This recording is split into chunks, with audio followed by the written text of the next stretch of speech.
Hi friends, Nellore Chinni's కిచెన్కి స్వాగతం సుస్వాగతం. ఈరోజు మనము గోంగూర చికెన్ ఏ విధంగా తయారు చేయాలో నేర్చుకున్నాం రండి. ముందుగా బాండీ తీసుకొని స్టవ్ మీద పెట్టి దాంట్లో ఆయిల్ పోసుకోవాలండి. ఆయిల్ కాగిన తర్వాత సన్నగా తరిగి పెట్టుకున్న ఆనియన్స్ని మనం వేసుకోవాలి. ఆనియన్స్ని వేసుకున్న తర్వాత ఆయిల్లో మిక్స్ చేసి కొంచెం సాల్ట్ వేసుకోవాలండి. ఆనియన్స్ త్వరగా మగ్గుతాయి కాబట్టి సాల్ట్ మనం యూజ్ చేస్తాము.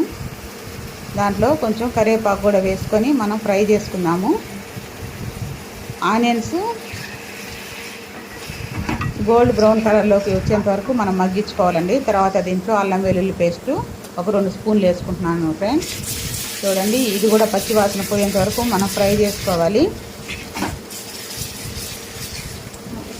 పచ్చివాసన పోయింది ఫ్రెండ్స్. పచ్చివాసన పోయాక దీంట్లో సన్నగా తరుక్కున్న టమాటాలని మనం వేసి దీన్ని కూడా మిక్స్ చేసుకొని ఫ్రై చేసుకోవాలండి. టమాటాలు కూడా పచ్చివాసన వస్తాయి కాబట్టి కొంచెం వాడేంత వరకు మనం ఫ్రై చేసుకోవాలి.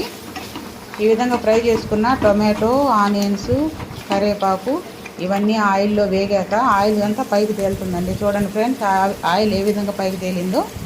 ఈ విధంగా ఆయిల్ పైకి వచ్చిన తర్వాత మనం నీట్గా క్లీన్ చేసి పెట్టుకున్న చికెన్ ముక్కలను కూడా ఆ మిశ్రమంలో నీట్గా మిక్స్ చేసి స్ప్రెడ్ చేసి పెట్టుకోవాలి.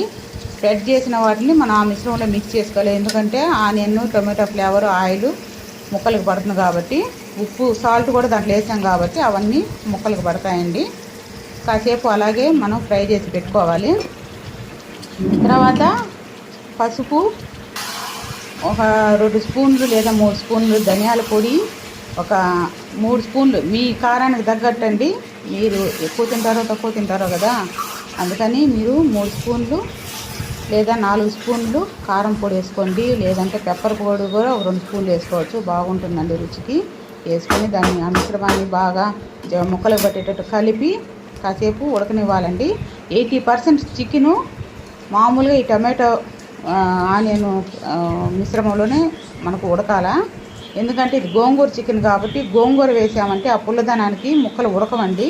అందుకని 80% మనకు ముక్కలు ఉడికేయలేదు, మనం ఒకసారి చూసుకొని తర్వాత గోంగూర మిశ్రమాన్ని దాంట్లో కలపాలి. ఈ గోంగూర మిశ్రమాన్ని నేను ఏ విధంగా తయారు చేశానంటే, నీట్గా కడుక్కున్న గోంగూరని తర్వాత కొంచెం ఆనియన్స్ ఒక 2 ఆనియన్స్ వేసి ఉప్పు వేసి దాన్ని ఉడకబెట్టుకొని పేస్ట్ చేసుకున్నానండి. ఈ పేస్ట్ని నేను ఈ చికెన్ మిశ్రమంలో కలుపుతున్నానండి. ఈ విధంగా కలిపి కొంచెం ఆయిల్ కావాలంటే వేసుకోండి, లేదంటే వాటర్ కొంచెం మిక్స్ చేసుకోండి. ఎందుకంటే ఉడకాలి కదండి. కొంచెం వాటర్ మిక్స్ చేసుకొని దాంట్లో నీట్గా బాగా ఉడికేంత వరకు, మిగిలిన 20% కూడా చికెన్ ఉడికేంత వరకు మనం ఉడికించుకోవాలి. ఆ 20% కూడా ఉడికిందేమో మనం చెక్ చేసుకోవాలి ఫ్రెండ్స్. చికెన్ ముక్కలు మెత్తగా ఉడికిన తర్వాత మళ్ళీ లాస్ట్లో సాల్టు, కారం సరిపోయేలేవు చూసుకొని మళ్ళీ యాడ్ చేసుకొని కలిపెట్టుకోవాలి ఫ్రెండ్స్. ఆయిల్ కొంచెం పైకి తేలేంత వరకు మనము దాన్ని ఉడకబెట్టుకోవాలి. మూత పెట్టి ఉడికిన తర్వాత మనం కొత్తిమీరతో గార్నిష్ చేసుకొని సర్వ్ చేసుకోవాలి ఫ్రెండ్స్.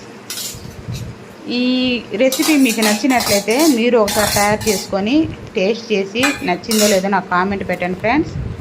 మీరు కామెంట్ పెట్టి లైక్ చేసి సబ్స్క్రైబ్ చేయండి ఫ్రెండ్స్. ఈ వీడియో చూసినందుకు మీకు ధన్యవాదాలు ఫ్రెండ్స్. Thank you.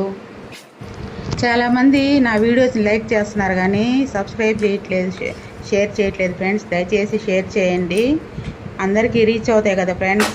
అప్పుడు మాకు కొత్త వీడియోలు ఏమైనా చేసి పెట్టాలని, కొత్త రెసిపీలు చేసి పెట్టాలని మాకు ఉత్సాహం ఉంటుంది. అందుకని దయతోటి మీరు షేర్ చేయండి, సబ్స్క్రైబ్ చేయండి. ఇంకా ఏమన్నా కొత్త రెసిపీలు పలానా చేయండి అని చెప్తే కూడా నేను చేసి మీకు వీడియో పెడతాను ఫ్రెండ్స్.